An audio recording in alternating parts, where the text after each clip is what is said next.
You're listening to the Jaybird Watching Podcast, the official podcast of jaysjournal.com and fansided.com. We are the official ballroom chat for everything Toronto Blue Jays baseball, from game highlights to rumors and all the stuff in between. Here's your host, Craig Borden, with co-hosts Jason Lyons and Liz McGuire. Now let's talk some Toronto Blue Jays baseball. Good evening, everybody, and season's frickin' greetings from the Jaybird Watching Podcast. We hope you're all having a wonderful start to your break, because I already noticed at work today, everybody's starting to vanish around me. But at least here tonight, my two best friends in Blue Jays baseball land are here with me, Liz and Jason. How the hell are you? Well, Liz is on mute. Either that or your microphone's just being mean to you. Or else, so Jason, go. Here, I'll go. I'll tap dance. I'll dangle the puck here for you. Really good. I mean, you know, it's getting close to Christmas. I do like Christmas. Our street goes insane, just like for Halloween.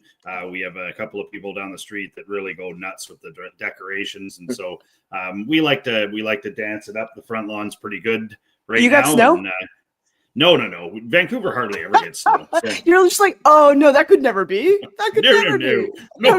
In Vancouver, no. I mean, we don't even have our local mountains aren't even open right now. That's how little snow we have. That's so posh. Our local mountains. Well, you know, that's what yeah. they are. Now I know the one I in mean, New York has no snow on it yet because I have the dusting and then rain, then dusting, then rain. It's so, I think the cool thing about you know, like the couple of years where Christmas lands in the middle of a week is the extended days off to the left and to the right. And so you don't feel like you're taking off a whole bunch of days, and then you look and you're like, geez Louise, like I'm off for 2 weeks basically. Yeah, you know, you're just like, and I'm cruising. I got fatter. I don't know how. Yeah. Well, I mean, you know, everybody gets fatter. It's a matter of just, you know, how do you maintain that fatness? Do you keep it up? Do you go, you know, fat Homer style, or do you, you know, or do you take it off? You're going to need, if you want to dial that number, you're going to need a dialing wand to mash that pad. That's Homer Simpson right there. I'm going to give the update now that I'm there we go. Now that I'm no longer on mute like a rookie. I'm stressed about our front office. I've been stressing for a while. We've made some moves I'm concerned about, but other than that, I'm like just cool, just being cool. Yep, being cool. So as we get everybody starting to roll into the chat, and apparently something went glitchy with our Instagram fun this evening, so I hope that doesn't hurt our numbers too badly. But as far as all of you listening out there, make sure you get your 2 cents in here as we're talking on the live stream on the Jaybird Watching Podcast. Let's talk about that, because we have plenty of things to be wishful for. We have things that we want to talk about, naughty level lists. We want to talk about the good, nice list and stuff. I'm going to start with this one with the hot take, with the fact that we have plenty to vent on who the shit should be on this naughty list for Santa this year. And I think Liz just put player number 1 on blast. The front office for the Toronto Blue Jays has been an abysmal train wreck for years. And unfortunately, we are not seeing any fruits to any new labors. And Andres Jimenez is not going to be the savior of this ball club. Liz? Would you like to start? Yeah, okay. Here's the thing. I love defense, right? It's fun to watch sometimes. But you know what? It's also fun to watch? Dingers. Home runs. Dingers, which is the bigger D in baseball. Defense? Nah. Dingers. That's what's up. And so, you know what? Here's the thing. I want to shit on this front office pretty bad, but I'm going to hold off. Maybe there's some pieces that they could put in this offseason that would really substantiate it, but I just hate them. I just hate them. So they're just such good villains in terms of like their tight ties and their unlikability. They're corporate men. Mr. Burns category to me right now. It's where I'm kind of having it. Yeah, I tweeted something months ago that went wild, and it was like it was Shapiro and Atkins as Burns and Smithers. We have a front office, guys, that you couldn't watch a baseball game with. Yeah, but they could do your taxes, maybe. Oh, they're doing them, and you don't even know they're doing them. They've done your taxes. They hand them back to you and give you a bill. Yeah. I mean, just a touch. Here's my take on the front office, and this is what I can't understand. I can't understand, with pockets as deep as we have, and seemingly bringing on unbelievable talent on the bench and in coaching and all these other things, and we just can't seem to push this thing over the finish line again.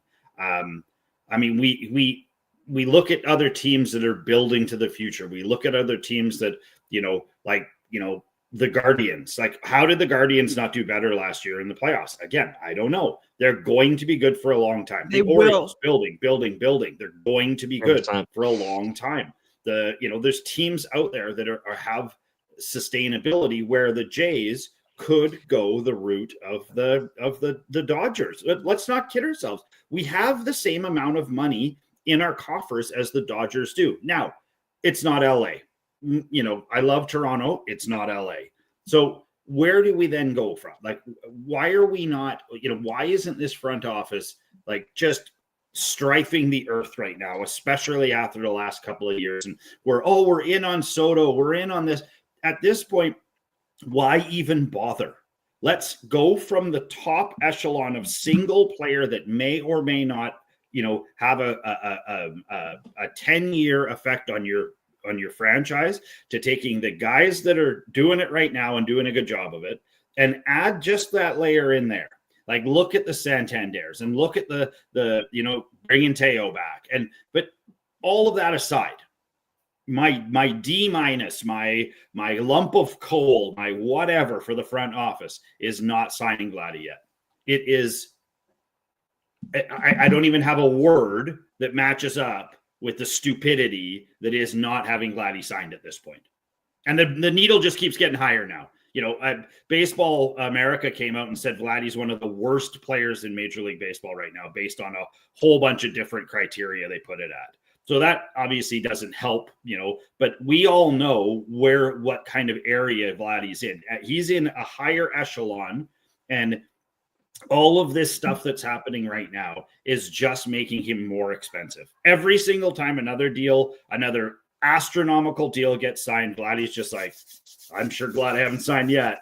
Who else is out there? Water. Yeah. The thing is that like, just adding on to your point, Jason, is that we have a problem attracting players. We have a guy who says, I want to be here. I want to play my entire career here. And we have front office being like, yeah, but you're not that good, though. Well, is he really a generational talent? Well, Juan Soto isn't. Doesn't matter. You can only say that for so long. And I don't know what your guys' reaction was, but I thought it was interesting finally to see movement on Bo. Like, to see them finally say, you know what? We would be, if you threw a Damas at us, maybe we would consider that. Or, there to be comparables for Bo Bichette. I like Bo Bichette, and I would like Bo Bichette to be a Blue Jay for a long time. But there are assets that can probably get us to the promised land faster than Bo can. And, if that means giving him up and adding, like I said, not the top, not the guys that are way up here, but a bunch of guys in this chunk here where we're still paying decent coin for them. They're everyday players that are giving you really good results. Then maybe that's what you do. Yeah.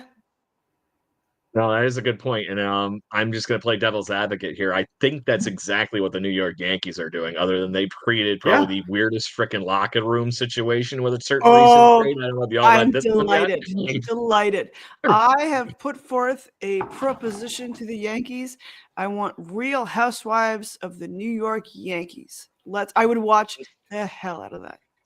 Yeah, that one would be interesting. And for the one that is not enlightened to this story, Giancarlo Stanton, don't call me Mike Stanton, had a girlfriend at one point. Yeah, exactly. And in the midst of this, they broke up. Almost a year to the day later, Cody Bellinger is married to said woman. So right now in that locker room, you have a brand new player in Cody Bellinger, who many have said was a generational talent many years ago. He's been very up, very down. And now you have him in the same locker room with, I don't understand why people call Giancarlo Stanton a generational talent when all he does is, to Liz's point, hit dingers. And not all the time. And yeah, sometimes dingers, but playoff dingers are important. Playoff dingers. So, but to that point, now you have it could be one of those things that everybody's blowing out of complete proportion, or this could be a thing that is toxic and wrecks a locker room. It's probably one or the other, not really a middle ground in the middle. To your point, Liz, I think that would be a very entertaining reality TV show. I would love it. I would love it. I would absolutely love it. So, but that outside of that point, the Yankees dodge a giant bullet, not giving $76 million to Juan Soto. They have turned around and spent a quarter of that, what that year would be, and added 3 key players that are going to, unfortunately, to Blue Jays fans' dismay, really hurt us. But to your point, Jason, some of those parts is greatly important, and that's what the Blue Jays are missing in this point right now. But they do need that star power talent, to your point, Liz, of not having Aaron Judge slammed up in this lineup already, which our equivalent would be Mr. Vlad Guerrero Jr. And we don't have that. Right now, best bat we have locked up for even another year further than this, George Springer. George Springer is and our biggest signing, I think, of all time. At like what is it, 150? Career Blue Jay. I mean, the guy, they're going to make a statue of the guy outside of the Rogers Arena when they're all done with it. It'd be better than the one they have. The Ted There Rogers. Yeah.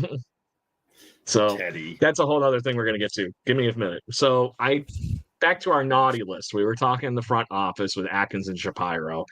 While you two were bantering and having a great time doing it, I did some math because I really wanted to see at a number what the Blue Jays record is with this front office. It's not. Oh, it's not good. I know. I've looked at it also. It's not good. We live in glory days. Blue Jays I don't know. record since this management inherited a great team in 2016. So remember that. One of the best records in Blue Jays history was in 2016. So that is in the math here. The Blue Jays have in this front office's tenure right now a 683 and 673 record.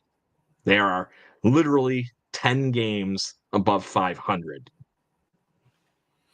And that's just not good enough. It's not good enough for what for the money that they have, and for it's not good enough. I will echo that. It's a team that turned around in the pandemic and finally got back to the playoffs too. Yeah. So that was after a few really bad years of rebuilding the core, which 9,000 years of control. Everybody remembers those shirts. Yeah. I think they're just bad at building baseball teams. That's like it. I'm like, oh, you're bad at this. I think that is it. You're good. I've said this 1,000 times. You're good at like the fan experience for casual fans who want to sit on beanbag chairs and watch the game through televisions in the concourse. But in terms of baseball fans themselves, you're just bad at building an on-field product. And that's cool, but like maybe don't make this your business. Yeah. Maybe look somewhere else. Maybe get a used car lot or something. I don't know. Yeah. Or just build ballparks. I know 2 teams that need one. Just saying. 30 of you out in the live chat right now. Please let us know your thoughts on this front office. I'm assuming there's plenty of agreements. Make sure you get in the chat and let us know what's going on. Or who's on your naughty list? This one still. Yes, I love. Yeah, who's on your naughty list? I'm sure it's a similar, but we got our first comment of the evening, and I tend to agree with this. I know that the Yankees added quote unquote some good stuff, but I still think they are a mid lineup, and the rotation is definitely improved. I don't know what your guys' thought is. Yeah, I mean, I think that everybody seems to be getting better around us. No one is colossally getting worse around us, and I mean that's frightening. And it's one of those things where you're like okay, well, where are we going with this? Because there's no real easy things to come of this. We gotta bear down, and we gotta start to get something going here, because I mean we're just going to get left behind in the dust, and for us to stand pat, and again even just hope that with Vladdy and what we have is what's going to get us through. We can't. We gotta get our heads out of our butts and figure out what we're doing here. If that's still the mantra come opening day in spring training, there is no level of pulling your head out of your ass at that point anymore. You're dying on that hill. They are going to lose their jobs if that's what happens, because this team has to turn around and actually do that for the third year in a row, which they haven't done. That's the catch. I don't know, our man. guys. Yes, We love our guys. Politically correct manager answer, right? So we talked about the front office. Is there anybody else you're all putting on the collective naughty list here? Because one I would like to put on there is the Blue Jays' actual offense, and specifically with runners in scoring position. Oh, that's a good one. That was bad this year. Yes. I've seen better. My problem is they didn't have a problem getting on base. That was not the problem. They couldn't turn anybody around. No timely hitting at all. No. And it's, Horrible. like again, I think they it's traded one of the best ones in Spencer Horowitz. Yeah, that's a tough one to take. Well, I mean, it's tough when you see runs get traded and the potential for more runs, and you're just like, wow, like what are we doing here? Like we're giving away the castle, and we're not really looking at anything in return. Like, I mean, it's I don't know. It's not what I would do. It's hard. But like we put the if we put the offense on blast, then we've got to make sure that what's happening is supporting it. And right now, as it stands, nothing's there to support it. It's just no one's doing anything to try and make it any better. And we just kind of seem to be taking that as a group. And as a group, it's for me, it's one of those things where you're like, I saw opportunities, I think we all did. I think we all saw opportunities last year to make changes that would have effectively, done some things that probably would have changed some major parts of the certainly the last part of the season. But yeah, again, I think I go back to Liz's sort of take on this, where the complacency of the front office, and I feel like the coach and everybody's to blame on this, because I mean, if it was me, I'd be tearing down the walls of the GM and figuring out why this stuff isn't happening. It's my job on the line. It's not just, it's not just a terrible on-field product. That's an extension of me being the coach. And, if you're okay with that, then, I think that there's again, and that might be part of the problem that we're not talking about is, like, is it maybe time for John Schneider to be talking about the real problem? Yeah, but I don't know. That's the thing is, like, we really like our guys. We like our guys, and I have a problem. This is the third year in a row we've been like I've been talking about this, or I'm sure it's a collective. Sign bats. Your offense isn't hot, and I think that, like, I've spent so many off seasons just be like, when are they going to sign a bat? When are they going to sign a bat? And I don't understand their either reluctance to, or maybe it's what they say, and I'll believe them, like, what is it, like home runs or low-hanging fruit, or they don't really see them as important as defense. But, like, we've seen it. We've seen you can't go into the playoffs with fully defense. In fact, we had so much defense, guys, let's never forget, 3 of our defenders smashed into each other. Like, that was too much defense. We had a whole on man crash. I know, buds. But, like, that being said, like, you can't build a whole team on defense. Like, that's not. No. And, like, why are we keep living this hell? So I had to find some numbers here to go with this before I get to our next fan question here, because we got one in the chat that I think is a good juicy one. If you guys want to take a peek before I post it up. I was looking through runners in scoring position, left in runners in scoring position rankings for, baseball and whatnot. The Blue Jays are one of the lowest batting averages with runners in scoring position for the last 3 seasons. Yeah, when they have a guy, you're like, oh my God, it's like we're down by 1. We're in the 9th inning. They got a guy in scoring position. You're like, they're not going to score that guy. You're just like, you're not scoring that guy. Do you want to know the wilder part to this whole thing? It's not just that part that's bad. They're giving the opportunities is the even crazier part, because we are actually in the top 6 in walks all three Yeah, of those seasons. They get Oh, on yeah. base. They're set up fine. They just can't cash in the runs. Like, Yeah. it's the saddest And our thing. run support for our pitchers is god awful. Like even in a like Oh. you have a pitcher going out and just throwing a gem, Breaks and your heart. you can't even just. And I don't understand this sometimes. If you get to a point in a season, even early, and you realize that you're not batting those runs in, bunt, do other stuff, steal bases. I mean, we stole no bases last year, none. And you look at some of these other teams that got themselves into races and got themselves into playoff contention and conversations by just being aggressive and being athletic. And we're like a softball team. We're like a terrible softball team where, you've got a couple of guys that were good at one point, some young kids that come out and they chug beers before the game and then they can't hit shit. And then, nobody runs out their long doubles. And, it's like you're going right where I was going. I feel the lollygagger speech coming from Bull Durham right now from you, Jason. And the sad thing is I was thinking that because while you were mentioning what you were talking about there, I pulled up how many stolen bases we actually legit had as a team last year, which, by the way, ranked 27th in 30 teams in Major League Baseball with a stellar 72 stolen bases. And I'm sitting here going, how the hell did we steal 72 bases?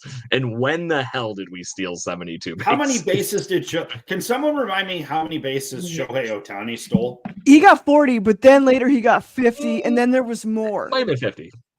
So he stole one dude who's not, he is not Ricky Henderson. I don't know how he steals so many bases. He's like regular tall. He's regular baseball tall. But but Ronald Acuna is the guy that we are expecting to steal bases and do what Shohei did last year, not Shohei Ohtani. I would have, if you were going to tell me the two of them, one of them is going to have a 50-50 season, my money would not have been on Shohei Ohtani. No. Period. So, anyways, we got a question from our friends in the cheap seats. So, should we even be surprised with the free agency so far with Toronto? They finished in last in the division, can't do all this, pick all the other wonderful, horrible things that we've been talking about on this show. Are we shocked? I'm always shocked. I'm shocked because always. I'm sorry, I'm so fussed. I'm shocked because they keep just doing I expect it, but you think people learn or they improve, but you're like, oh, you guys are so inept that I'm shocked at that. I think the crazier thing to me is the fact that, okay, if you can't get anybody here in free agency, why aren't there more things going on like this Andres Jimenez things? You're moving your parts that you can get to get another part. There are plenty of teams shopping players right now. Would it be the worst thing in the world that we called up the Phillies and took a role on Alec Boehm playing third base for us? Maybe that is the difference in something, just because we're going to trade out some parts. I'm going to go back here to 2014. We had plenty of things going for us in Toronto Blue Jays land in 2014. We didn't have the greatest sum of all the parts. You still had a team that had Colby Rasmus on it, all these things. So Brett Lawrie gets traded. He's gone. We bring in Josh Donaldson. All these things happen, and it was more or less Blue Jays fans were happy with Brett Lawrie at the time. We thought we were going to have the next best third baseman. I won't say we were all happy with the pounds of Gren Bull the guy was consuming, but different pieces. Things were shook up. Melky Cabrera was let go. All these things. And we had a new core of talent that actually did pretty well, and then obviously the rest of 2015 happened. Are we just due for a shakeup? Is my question. Hold on. You know what, Craig? Sorry, go ahead, Elizabeth. Remember Melky Cabrera? It looked like he couldn't turn his neck. He was just yeah, he's Ram Man from He-Man. Thank you. So to answer Michael's question, to answer Michael's question directly, I am surprised, and I'll tell you this, Michael. This is one of the main reasons I am surprised. The Toronto Blue Jays are a national team.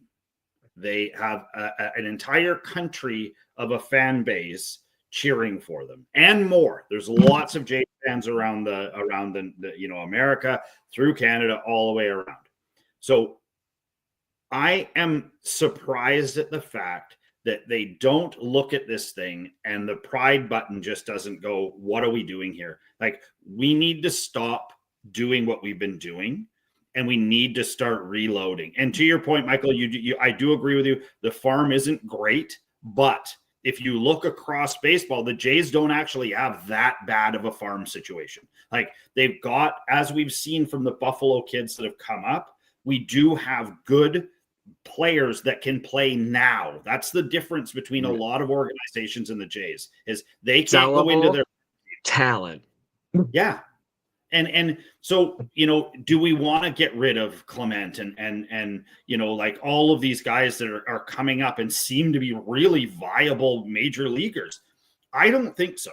And again, piggybacking on what Liz said, we need one bat. We need one bat to be that guy that puts the fear of God into every single team when they come in. Now, Vladdy was that for a little bit. He comes and goes. I think people are still scared of him. If you put something in the zone on him, he's going to kill you. He'll murder it. But they've learned how you have to have some protection for him. Right. You can't be all him all the time. Right. Or they'll just kill him. So, I mean, Teo makes a good addition, but they almost need like Pete Alonso is not the worst idea. Like, I mean, we have options for first base. We have options for third base. Alonso is, he stripes the ball. He murders it when he's in it. He's a polar bear. He is a polar bear. Which would help up north of the border. Just saying, things go together. Liz has already got a winner hat. I think it comes down to, Took. Yeah, Took. It comes down to complacency and not seeing the vision. And this is the other thing that weirds me out about this. They are involved in the same ownership group as the Toronto Maple Leafs. The Toronto Maple Leafs would literally, right now, the owner of the Leafs would go out onto Yonge Street and he would stab a baby in the face to get Connor McDavid. They would do anything to get anybody of their salt so the Leafs can win a cup. Like, they really would. I don't think he'd stab a baby in the face. Maybe where's the devil and where do I sign? Right, exactly. And so here's what I don't understand. This is the same group, and the Raptors are the same. The Raptors are exactly the same as the Blue Jays. They are non-competitive. They're not trying to improve themselves. They're relying on championships that they've won, years ago to still say, hey, look at it. Remember back then when we were awesome? Just stick with us and buy this $200 jersey. No, I mean, people eventually, it's getting a little far. People will give up. Yeah.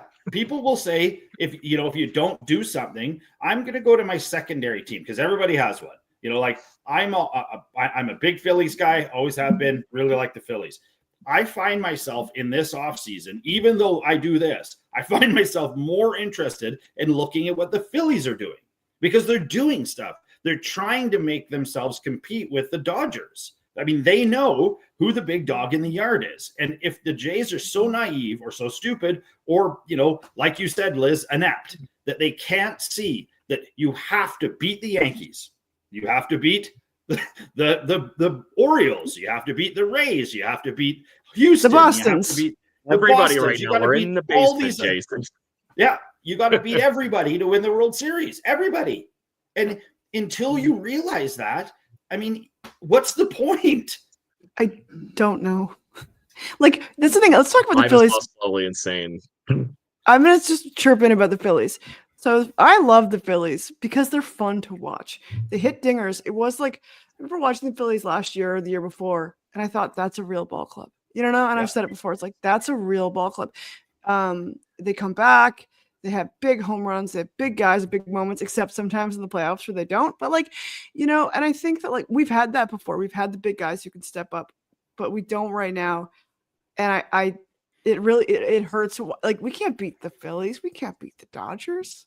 No, not even close. We can't beat ourselves right now.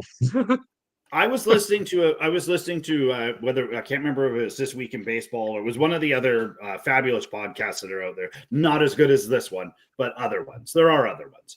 So, and what they were saying was, right now, if you took the Blue Jays and took anyone that's sort of median and above and said, okay, we're going to play a 5-game series right now, from the middle down, the Jays probably win 40% of those series. If you hit the middle line and go above that, I'd say they lose every single one of them at this point. I don't think they're good enough to beat the Twins. I don't think they're good enough to beat Cleveland. I don't think they're good enough to beat. I mean, there's Houston right now. The Mariners. We have a trouble beating our old general manager and player development manager in Ben Cherington with the Pirates. Yeah, just saying. And that's the reality of and it. That's not just because of Paul Skeene. No, and we don't have a garbage team, and they're good players. It just seems like they're mismanaged or they're overmanaged, and then they're not. They're like, whoa, we're hands off here, and it's like you're not. You're either one or the other, and you're starting to see these stories come out more about like the people that are involved in the conversations and stuff like that, and you're like, why are you in that conversation? You shouldn't be. You're not a baseball guy. You're a numbers guy, or you're a whatever. I don't know what you are. But you shouldn't be in those conversations. So why are you there? And, sports is starting to become a really interesting thing the whole way across the board, where like you're seeing football coaches and baseball coaches and hockey coaches where they're saying like the owner was bringing like their 14-year-old kid into meetings, and that kid was being part of what the decision that was being made, because these owners, they aren't sports people, first of all. Second of all, they're not people that were involved in that sport they invested in before they did. Like George Brett doesn't own he doesn't own the Kansas City Royals and help them make decisions. They'd be an amazing team if they did, they don't take Cito Gaston, but not like that. Yeah, they don't take Cito Gaston and say, hey, Cito, we're going to give you a couple of billion here. Why don't you buy the Jays and see what you can do with it? It just doesn't happen. And it doesn't matter how high up the pile the baseball guys go, the non-baseball people will always manage to ruin it. And it's the teams that have a smaller gap between those non-baseball people. Like the Dodgers is a weird one because their owner is way up here, but their owner has been involved in sports for a long time, be it, the Lakers, Dodgers, all of these other things. Then the gap to the next person is very small. That person, be it Magic Johnson or whoever else is involved, knows what the hell they're talking about. They've played competitive sports. And so correct, those decisions that are being made where you say, hey, you're going to spend $300 or $700 million on a guy who might win us the batting title, might win us a World Series, and he's probably never going to pitch in a Dodgers uniform. Let's be clear about that. Shohei is probably never going to pitch for the Dodgers. Like, why would they? They've got 5 of the biggest studs. Yeah, they got 5 of the biggest studs in the league right now on their roster. What are you going to do with them? And just have them come out one every 10 starts? Not to mention they're still knocking the door on fellow Japanese phenom Rohei Sasaki. So, which Blue Jays, get on that shit. Just saying. Yeah. Get on something. It's not going to happen, but come on. Yeah. So Jason, I agree with you. It's that level of what the fuck, to put it bluntly. So over 100 of you in the chat, please tell us who's on your naughty and nice list for the Toronto Blue Jays as a fun here this evening. Is there anybody else you all want to put on blasting? It's been a half hour of naughty. Just 2 people. We ripped the offense and head office, and that's it. So I'm gonna add someone to my naughty list. Yes. It's a pen of people, if you will. One would say it's a bullpen of people constructed by some nerds. And they were not the really right calculators and math. They were really bad this year. Our whole Toronto Blue Jays bullpen. It was, I think, the worst bullpen in all of baseball. Yes or no? I would have to look that up, but I think it's a rumor. It's a rumor that it was. I don't know if it was or not, but like it felt like it every day. You know what, Liz? Mm-hmm. Let's just say it was. And if you're not very far off, I think everybody will be okay with it. Deal. Yeah. So I think it would be. My naughty list, I call the Toronto Blue Jays entire bullpen. All of them. This is the thing, and I've said it before. People were really upset. Okay. Even though Yannis Cabrera is a babe, which I have said before. Okay, regardless of him being a babe. So he was there's like bright spots, and people when we traded people from our bullpen, they get really upset. But even though they're still trash, it's like even though they are the best player in our bullpen, they were still trash. So let's not get sentimental about players who were absolute garbage and think, oh man, I'll miss them. Don't DFA them or don't put them on waivers. They were trash. Yeah. So I will give you, we were the worst in the American League, because I'm going to give you who was I'd say worse than the National League that debatably edges us in the worst bullpen. Colorado Rockies. Oh yeah. Well, I mean, they stink. have outfits their outfits are purple though. Whatever, good for them. I will give them those points for the props of at least looking fucking sexy and purple. I like that. So on that note, that just shows, I think, the level of how bad things were for Blue Jays. But no, we were going to be competitive last year. You remember this whole spiel? Don't worry about this. We're on that. Yeah. Fucking bullpen. Yes. So Yeah, I think I know. so. If you're ready to move to our nice list, I think we have our first entrant to our nice list of the best of the buys. We got to see a coming out party for all things amazing for this gentleman on the mound, and that is 100% Bowden Francis. So I cannot say enough good things on what the Blue Jays found in my opinion, the rightful fifth starter, possibly fourth if we can't figure out this whole get somebody else in this rotation. Bowden Francis is what? How many near no hitters was it? 3? 2 or 3? Yeah, I was at 2 of them. Yeah, 2 of them were in Rochester or in Rogers Center. The other one was in Boston. In between those outings, and then I was at 2 at home. I was at 2. I was at 2 of them because there was the game.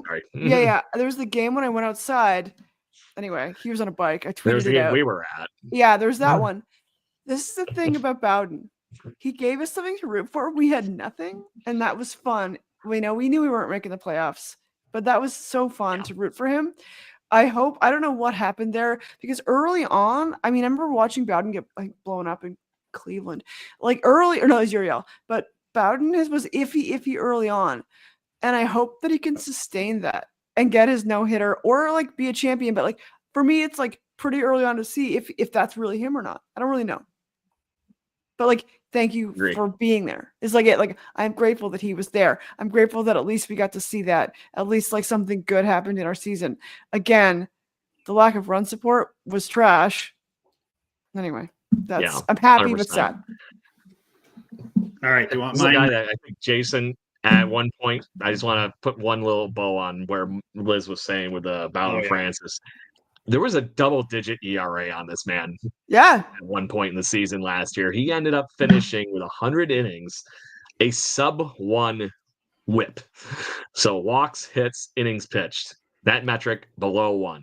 That doesn't happen. Just putting that out there. It's insane. 3.3 and bully to him too, because he threw against some tough teams. We weren't throwing any against the A's and the Rockies, and I mean he was getting in there and he was battling against good teams, and he was responsible for wins that were very important to the Jays. And probably had we had a few more guys that were all in like that, maybe we could have squeaked out enough wins to get us into the playoffs and made some noise. But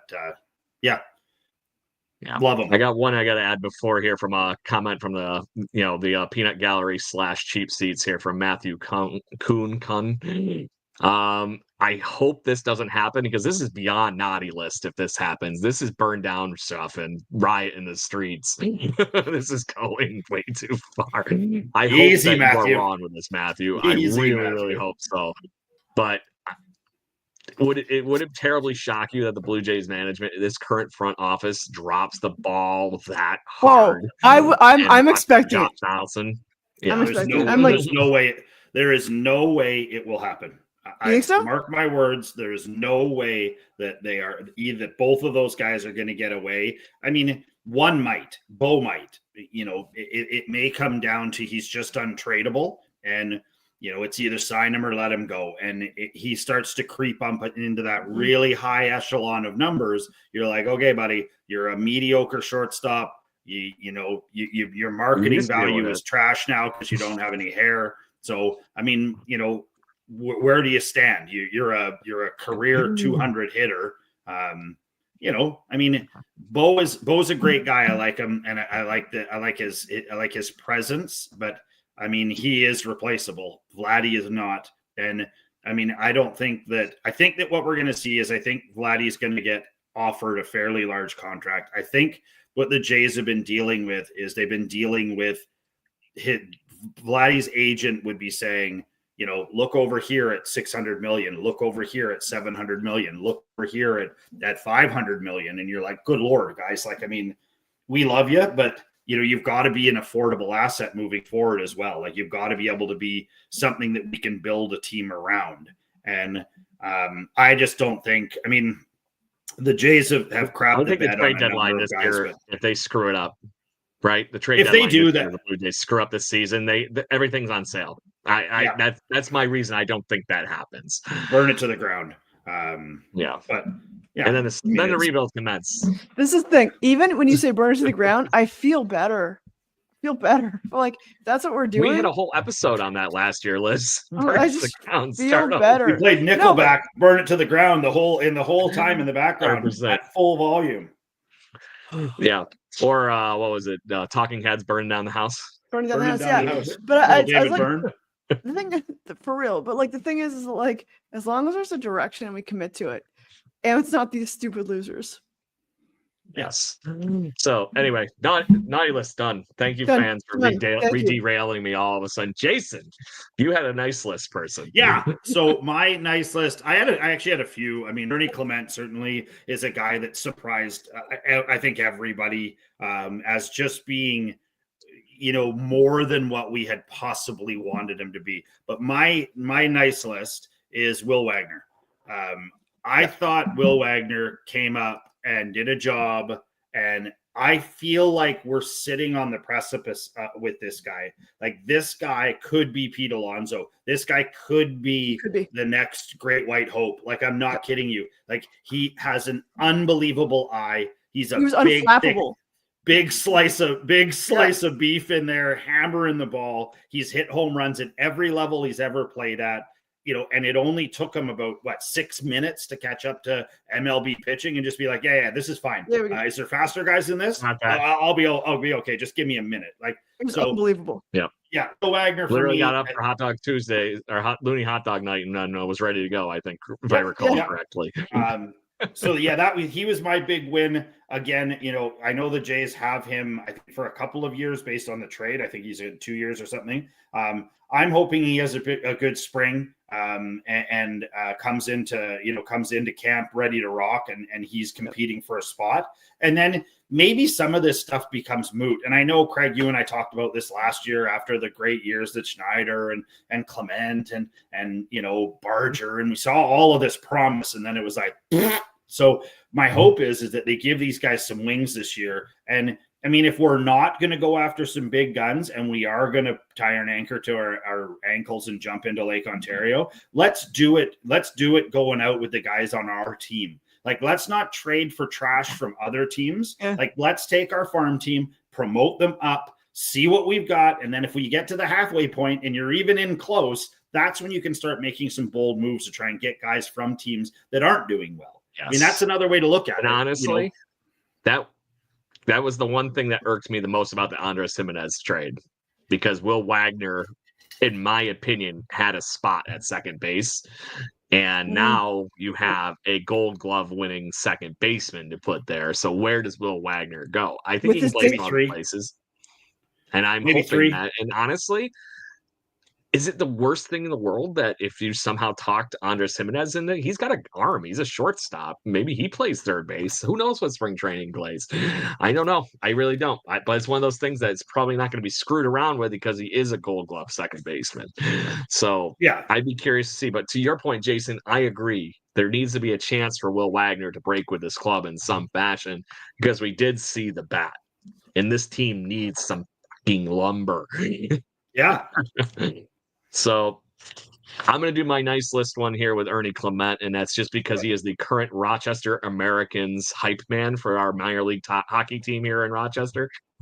He's been constantly online with all the, in the locker rooms reading off the lineups. He's obviously found his way into his off-season calling, being, like I said, a minor league hockey guy. So very fun. Check that out, Rochester Americans. So, but also was a Gold Glove nominee, was actually one of the very few players that we had that was timely hitting. So shout out to Ernie Clement on that one. And I'm not just saying that because he's the Rochester guy like I'm at. And I will say this as well. When the fit hit the Shan, there's a few guys that stood out, Ernie being one of them. And, let's not split hairs. The other guy that kept the Jays even slightly relevant in the second half was Vladdy. I mean, he put the team on his back as best as he could. And like you said, we didn't surround him with anything to support him. And I mean, he hit the shit out of the baseball for a long time there. And, it was, what did he had some ridiculous numbers. Right. And it's just it's missed sad. 200 hits, right? What was it? 199. Yeah. So either way, total. And that's just the more reason why that you should be, to all points concerned here, investing in that horse. Yeah. So I mean, I got some players. I have a nice list that I really believe in, and I'm gonna say the first person on my nice list is, I know we talked about Vladdy, but it's post haircut Vladdy. It's post haircut glow up Vladdy. That for me matters. When he started crushing post haircut. And speaking of like player glow ups, I know we don't talk about him enough because, like, let's face it, we had Kevin Kiermaier, we got him. He was beautiful times, but we really didn't need him last year. We had the same guy over and over. It was a confusing signing. But Canada Day, Kevin Kiermaier. Let's talk about that, boys. Now, Canada Day, Kevin Kiermaier. Thank you. For those who don't remember, he had his red jersey buttoned down, chest glowing in the sun, and the only thing glowing better than his chest was his chains. Canada Day, Kevin Kiermaier, is me and the ladies are still talking about Canada Day, Kevin Kiermaier.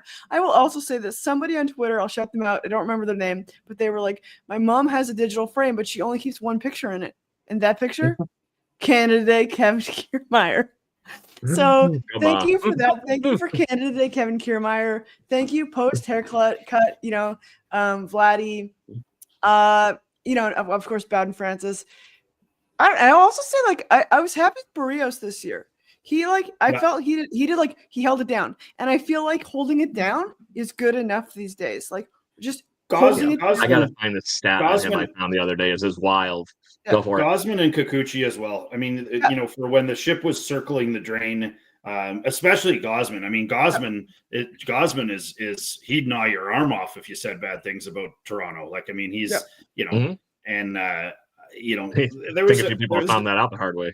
Yeah, there's a few bright spots in the bullpen as well. Like, I mean, I think that Cabrera, I think, for the time that he was when he was rolling, he and they left that poor guy out there. He was one of the guys that I notably noticed that they would let out there to fritter if they were, even if they were just getting hammered, and he would just pump them, and he was he's a hell of a guy for doing that, and he was post haircut too, wasn't he? Didn't he cut all his dreads off too? He did. Yeah. So, and one of my favorite actors from Entourage with the you see him in the chat room. Evan. It's Jeremy Pridham. Jeremy Pridham agrees with me on the. I loved you in Entourage, and you're great. Yeah, PCU is always a favorite. PCU, what a movie! Great movie. But I'm with Jeremy on that one. I think Cabrera put up with a lot of crap this year. He did, and also again, and I've said it every time we mention him. He would do these Instagram videos where we walking around Toronto just smiling, looking gorgeous with his chains glowing, and it's like, if that isn't great advertising for just Toronto, like, he would just be walking around Toronto, looking hot. Love that for him. Perfect. Yep. Perfect. How many other cities can you do that in? I mean, a few. Throw that one out there. I like I wouldn't that do that in my city. I would. I do. So that's. No, I think that, like, there's some places in Rochester you don't want to go. That's all I'm going to warn you about. I think that, like, in terms of my list, like, for me, anybody who held it down, who wasn't maybe a superstar, but just held their stats, had good games, grinded it out, I respect that. For me, like, as watching so many games, it's like, you didn't shit the bed, you showed up every day. I respect that. Remember that Barrios ended up being like a Cy Young looking guy for Yeah, the first 3 months yeah. of the season. And then he became normal Jose Barrios, which that's okay. ended up making it an awesome season for him. I found the stat that I was talking about. So MLB Nerds, which is a great Twitter follow, only 3 players since 2017 that have thrown 1,300 innings have a 3.9 ERA or lower in that time frame. So that's 1,300 innings since 2017. Jose Barrios is on that list. Yeah. Garrett Cole and Aaron Nola are the only 3 pitchers that have done Those guys that are okay. Those other 2 since guys that are point. okay. That's just a little bit. One's getting crazy bank. The other one is like, Philly's ace. Took a team friendly-ish deal. So I think that says a lot on what the Blue Jays actually legit traded for, and then actually one of the 2 extensions that this front office has actually signed. Does anybody and I remember have who one. the other one is? No. Randall Sorry, what did you say? Randall Grichuk. Oh yeah, Randall Grichuk. Yeah, he was a good looking baseball man. He looked like a generic baseball man. I remember being in the subway and Randall Grichuk was on all of our posters and saying, "Oh dear Lord, this is where we're at right now." Yeah. Oh no. Marker. Looks like he put on his. Looks like he shaves with a marker. Oh, love it, love it. He was in charge of all the So Rogers Jason- dads. Great. Yeah. Jason, that stat was Jose Barrios was one of the 2 extensions that the Toronto Blue Jays current owners or management team has actually extended. Grichuk was Randall the other. Grichuk is the only other one.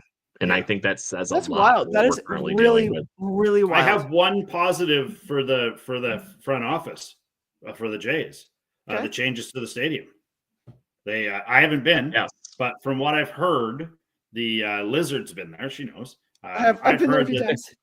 If you've got to pull the plus out of the toilet, then there's your plus out of the toilet. Here's my argument about the stadium. This is no one talks about why it's really good. I'm going to tell you why it's really good. Hot gossip from this one right here. So I love sitting in the 500s. 500s behind home plate. Best seats in the house. Awesome. Poltergeist. But it used to be full of people who didn't watch the game because they were the cheapest seats. So you would get a lot of bachelorette parties just up there being rowdy and uninterested. Well, now those casual fans have somewhere to go. They can go. And so the 500s are pure again because you can all just buy your $20 general admission tickets to just drink and play pinball around the bars.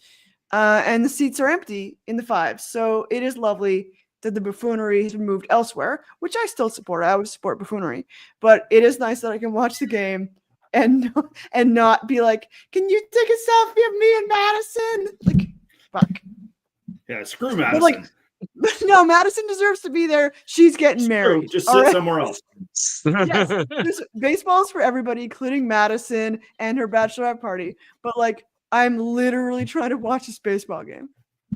Yeah. Shout out to Madison. Hope your bachelor party wasn't ruined too badly by Liz and all of us sudden goofing around. And no, I actually there was a bachelor party. We gave her our hats. It was Caravana night, and it was the hats were bad. We gave the bachelor party our hats because that's what you do. Is that because I needed something old and something blue? No, it's because they showed up late because they're a bachelor party and the hats were trash, and I was sitting in the bleachers, so we all gave them our hats. There you go. Game on. Well played. So I want to finish the show really quickly with this because I know, Jason, you're usually hot on having to be on perfect timing, but I wanted to give our last minute wishes in letter to Santa. What do you want for Christmas morning? If you were, whether it's a certain player, you want a thing done to the ballpark, something to happen. What is your perfect holiday wish item here? Who wants to go first? The guy. This guy right there. Me? The lion. Okay, the lion. I'm gonna go. Okay, Yeah. so here is my come around the corner, groggy eyes. It's sitting under the tree and it's waiting for me. And what it is it's Teoscar Hernandez with his smiling, seed-throwing face, ready to smash fingers this year for the Jays. Excited to be here. Bags of seeds for everybody. That is my and then maybe he brings his friend Santander with him and they're riding a bike or something, like a 2-man bike or something fun like that. I mean, but either one of those two or Both of them. Though that would be my Christmas folly. Screw pitching. We got Wizard? pitching. Yeah, Buds, I'm the same. I'm so tired of watching the limpest batted team in all of baseball. Dingers are fun. They're so fun. Triples are fun too. Triples are awesome. Freezers. Yeah. This is the thing. Baseball is one of the only sports where you can hit, what is it, like 4 points at once. At once. That's bananas. Imagine if there's a mega goal in hockey where you got four whatevers. Yeah. It had to be the hockey equivalent of Savannah Banana Ball if we were doing that. The answer is goals. The golden bat or the golden whatever the hell, right? And so I'm with Jason on this. I don't actually care who it is. It can be Teo, although I kind of want him to stay a Dodger because I think it's good for him, or Santander. I just need someone. I need effort from this front office to just sign someone good at hitting dingers. And listen, I don't want to be Vogelback. I don't want to be back there. What a weird time that was. 2 weeks in a row, Liz. I'm so mad. I tweeted it yesterday. Verb, Vogelbach. No, it's Vogelback. We're back. No, it was what a weird time that was. That was the best idea they had to replace It was IKF. Yep. But this is it. I just for Christmas time, I want a bunch of dingers. I want fairy dinger. I want to hear the horn in the stadium. I want to here's what I want. I want to give up in our starting pitching 7 runs in the 3rd inning. I want that. But then I want the dinger bats to ding us back. And that's so fun. Yeah. So as we wrap up the show, please hit me up, everybody. 163 of you out in the live chat right now. We greatly appreciate y'all for tuning in and having comments to it. I think our friend Michael here has the one that all Blue Jay fans want, and that is they wake up to Vladdy Jr. being extended on December 25th. That would be the perfect Christmas present, wouldn't it? Oh, that's actually it. That's golf clap the one I for want. Michael Borland. Yeah, golf clap for Michael Borland. I was I'm so mad about this. I was in the news about it. I think that with the Vladdy extension, we're not going to see it. Apparently, we're not going to see it. No. We're not going to see it. That's what I've been told. This is a Christmas wish item. I wish. I think about it. Here's the thing. I think about it every day. I talk about it every day. I'm so offended at our ownership. My heart, I don't know. Yeah. It's hard. I think this is it. I do want dingers, but I would take Vladdy dingers over stranger dingers. Except for stranger danger. Oh yeah. I'll get to mine because I'm going to take a tangent. Okay. We tipped on this a few times over the last few weeks and whatnot. It is I'm willing and I want to throw a giant brick of money at Pete Alonso just to have him be in this lineup. I don't care. I need somebody who can drive in runs, and that guy can fucking do it. And so that would be my wish at the moment because I had to pick something different than y'all. No. To that point, I'd be very happy with a bat like Pete Alonso, regardless of how much money it costs. Is he coming? Could he come here? New York's not that far away. I drive there all the time. You're right. So just saying, I would think that it would be would that be the worst thing in the world for him to come play DH/first base for the Toronto Blue Jays and let Vladdy play third base a little bit, seeing we don't have a everyday third baseman. Got defense everywhere else. What's the difference? Like you said, I'm double downing on Liz's thing. We need some dingers, RBIs, runners in scoring position hits. He can do it. So, and that would be a fearsome middle of the lineup with, Bo in the 2 spot, Vladdy, and then freaking Pete Alonso backing him up. That would be fun. and then 2 other guys. That's what I got. Yeah, and then two other guys. Yeah, exactly. So, is there anything the 2 of you would like to chime in before we say Merry Christmas, Happy Holidays? And I got a couple of shameless plugs. Go. Yeah, and New Year. I got a couple of shameless plugs as it is. Christmas is just around the corner. You guys know I work with a couple of companies to try and bring really fun baseball stuff into the country of Canada. Birdman bats being one of those. This is a freshly broken Birdman bat, so it does happen even to the best of them.